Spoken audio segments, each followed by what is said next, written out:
It's the Commission on the Status of Women. That commission produced a report in 1963 that revealed things like the fact that women earned 59 cents for every dollar that men earned, that women were kept out of the most lucrative professional positions. Women couldn't open a bank account in their own name. They couldn't get credit. They certainly couldn't open their own business. Women couldn't serve on juries in some states. There was one kind of disadvantage after another that was revealed all together in this one report. Perhaps you'll be willing to tell the people what you feel is the real need for it. We want to be sure that women are used as effectively as they can to provide a better life for our people, in addition to meeting their primary responsibility, which is in the home. Women's position, as it had traditionally been, was that they were husbands' helpmeets. Jack, what is your definition of a husband? I think it's like driving a horse. He's got to hold the reins. And there's just a couple of reins, and if there were two people holding these reins, this horse is going to go skitter-scatter everywhere, you know? The husband is the guy who's in charge and should be, all of the time. Well, by the 1960s, women's position was changing. There was a big change going on in the country. People were talking about this book called The Feminine Mystique. A woman today has been made to feel freakish and alone and guilty if simply she wants to be more than her husband's wife. Betty Friedan wrote very much out of her own personal experience. The Feminine Mystique said that women were suffering from the problem that has no name, a vague sense of dissatisfaction with the lack of meaning, the lack of opportunity in their lives. So many women read The Feminine Mystique and said, that's it. That's why I'm so angry. It was a huge, huge deal at the time. The middle-class woman up and down America is just so wretchedly unhappy that she's sick. You could call it by anything you like, but it is wretchedly boring to be with little tiny children one end of the day, the other, especially if you think that you should love it all the time. Women were being educated for one way of life, which was one in which they had brains. And then they were supposed to have wombs and arms to run vacuum cleaners. And that was a mismatch. Betty Friedan called for blowing up the rules. You cannot be given equality. You have to assume it. And it had a hugely profound impact. Young women started to see other women saying that women had not gotten enough out of life. And the point was, you don't have to be this. Choose what you want, but you don't have to be this one thing. Here she is, Mrs. Helen Gurley Brown. Helen Gurley Brown had lived without being married very happily, dating men, having sex, supporting herself. And she wrote a book, Sex and a Single Girl, which was about her life. And it became a huge hit. Isn't this whole subject of sex being discussed and written and talked about too much? I could expect a reactionary opinion like that from you. I don't think so at all. She openly talked about sex and said you won't get struck by a lightning bolt, if you have sex before you're married.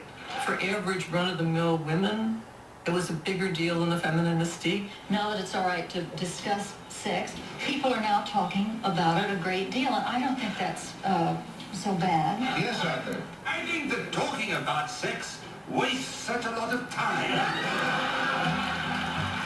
Helen Gurley Brown pointed out that the guys had one standard, the women had another. And that was a revelation. Rules that had existed for 1,000 years, just overnight they were gone. In a recent survey, 34% of the high school and college girls questioned said they approve of sexual intercourse before marriage if they're serious about the young man. Do either of you approve for yourselves of intercourse before marriage? Yes, I do. Yes, I would say. Sexual revolution or sexual renaissance? The experts are still trying to define it.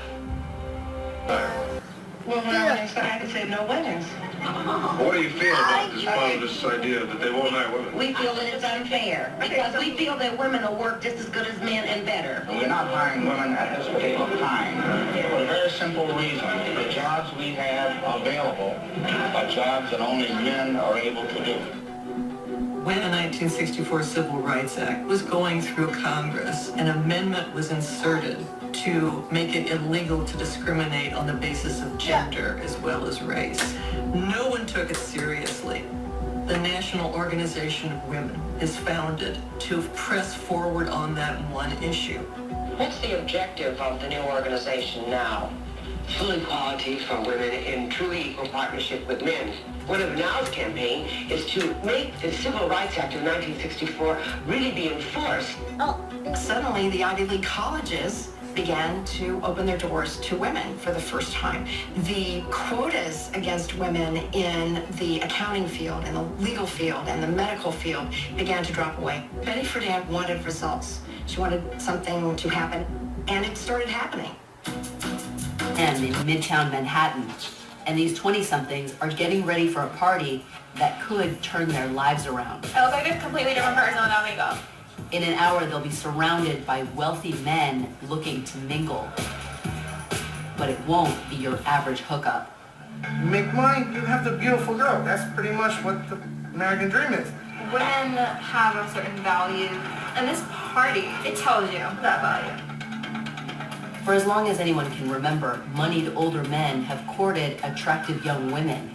We as women, we're nurturers. Thank you, dear.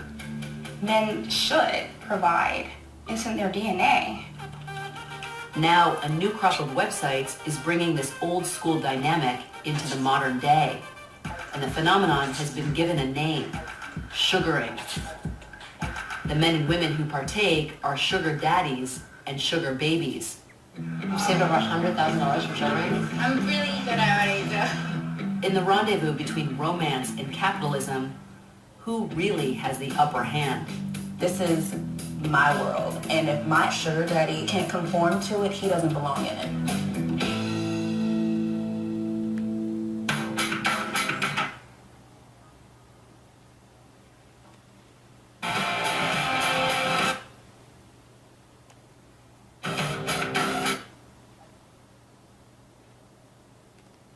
How did you become as successful as you are? Selling real estate, getting a couple investments in, got into oil a couple of years ago. Basically started doing really well. Mark married in his early 20s and had 2 kids soon after. When the marriage fell apart 5 years ago, he turned to the internet to find romance on his terms. I just wanted somebody that would reconnect me to being younger. And then this came up. It was brand new, better rules, better women. It just works. Mark had stumbled onto a website called Seeking Arrangement. For a monthly fee, men and women can search for someone who catches their eye, message each other, and set up dates. But here it's understood that women, or sugar babies, are young and expect to be spoiled with gifts and money, and that men, or sugar daddies, are older, successful, and generous. Tell me how it feels to be seen with a beautiful, intelligent 20-year-old girl. Of course it makes you feel good. Good. There's always the fantasy of, being successful. If you're a rock star, you had a supermodel for a girlfriend.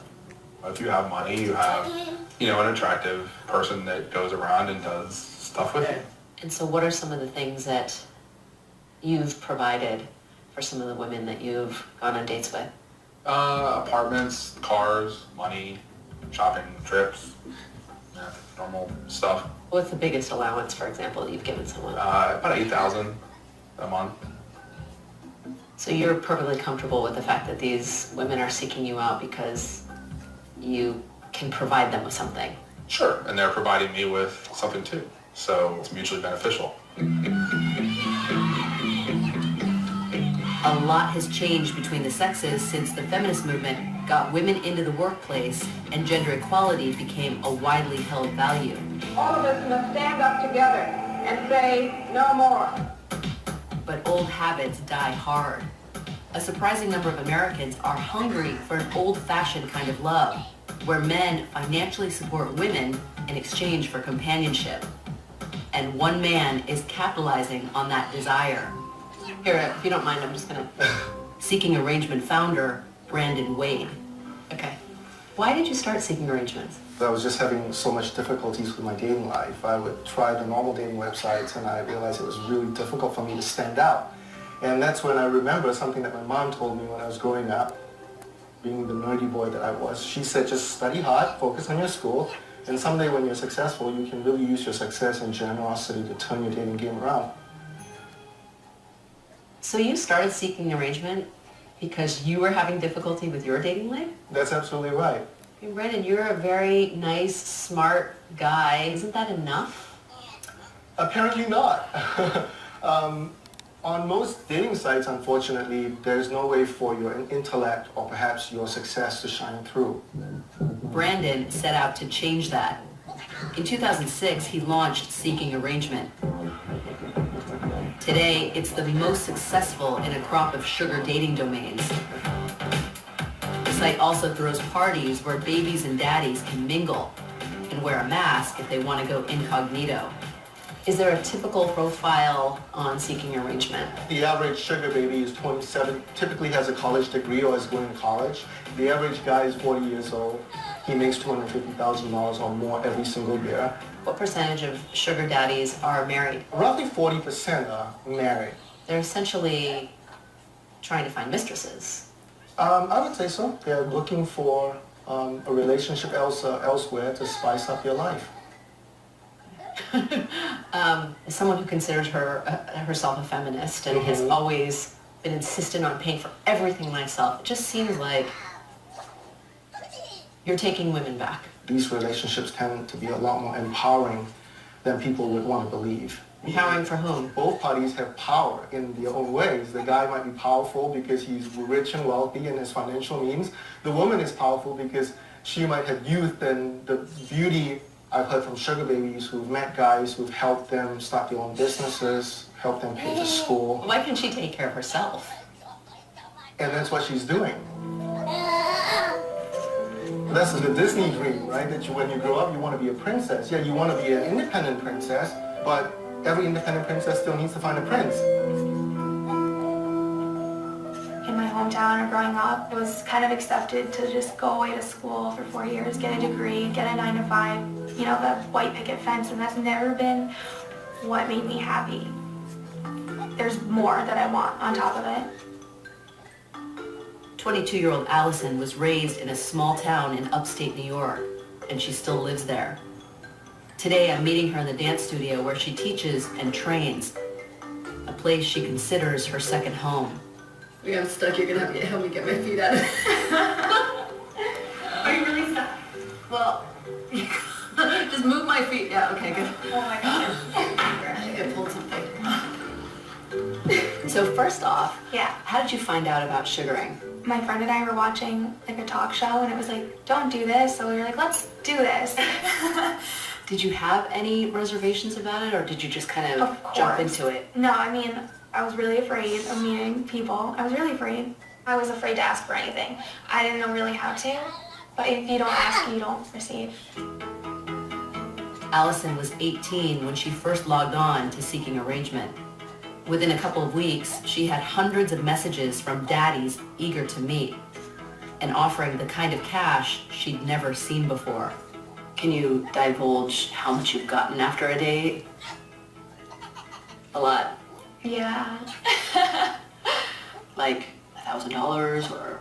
The most I've ever gotten was $3,500. Wow, that's a nice chunk. Mm-hmm. That changes things. Would you say most of the men who come to the site hope that sex will be part of the negotiation? Yeah, even in a relationship that's not on the site, I don't think I've ever met a guy who's like, I hope we just hold hands forever and ever. You know what I mean? But there really are just guys who would rather sit at a mixed game with a cute girl than bring their, coworker or best friend with them. Or we'll be VIP in the club and they take care of everything. I don't worry about a thing that night. I can go out and just dance the night away. Men will pay a lot just for the chance or opportunity or thought of you. There's some people that are going to be upset about that, but we all do it. We all do it, but in different ways. I'll do what? Use our resources. I do want to stand on my own 2 feet, but if I can do that in a pair of Louboutins, then there's no shame in that. Allison's not alone. In the 8 years since Seeking Arrangement launched, its membership has grown to more than 3 million men and women. And the site claims babies stand to make an average of $36,000 a year in allowances and gifts. Those numbers have gotten the media's attention. Are y'all hookers? Absolutely. What's the most you've done on one of these dates? Have you kissed one of these men? I mean, What's the most you've done on a first date? you're asking a wrong girl. I gotta tell you, I never got paid for it. So do you think most men, when they go to your site, are looking for sex, or are they looking for a relationship? I would say both. A seeking arrangement relationship is a romantic relationship. So like any boyfriend and girlfriend, eventually they're going to want to be physically intimate. Just by giving a woman an allowance or showing her with gifts in exchange for being there, how is that not prostituting oneself? So my mother decided she was going to be a full-time housewife. So she has no source of income. And my dad actually gives her a monthly allowance. Does that make her a prostitute? My question is, what is wrong with a woman having expectations when they step into a relationship? Who said money can't buy happiness? Far from a departure from traditional dating, Seeking Arrangement claims it's tapping into long-held values. But inside the sugar bowl, not all is what it seems. As I dive deeper into this world, I'm going to discover that for a woman, the perks of this lifestyle can go beyond money. And that not every daddy is who he claims to be. It's hard to get ahead in today's America, even for those with college degrees. Squeezed by a shrinking job market and an average of 30 grand in student loans, many grads are looking for a quick fix. And for some, Seeking Arrangement offers a tempting solution. College students are mostly single. They're always actively dating. So if you're dating and you don't really have much time, why not date somebody who's successful, who can actually, help you accomplish your goals? That message is coming through loud and clear. In 2009, there were about 80,000 college students on Seeking Arrangement. Today, there are nearly 1 million. I've had some friends who are like, oh my God, I can't believe that you do this, by the way. And in New York City, I'm sitting down with Allison and 2 other sugar babies. I've only been on the website for about 8 months, and I've learned a 23-year-old college student we'll call Serena. I saw it as a way to make connections. And a 22-year-old economics major, Mia. Seeking Arrangement PR reps Angela and Jennifer have brought us together to give me a glimpse into a sugar baby's world. What has your best arrangement been? The $3,000 a month to go for my tuition for my payment plan, and also my textbooks, because we all know how expensive textbooks are. There was this one guy that I found on the site. We would like watch movies, we'd talk about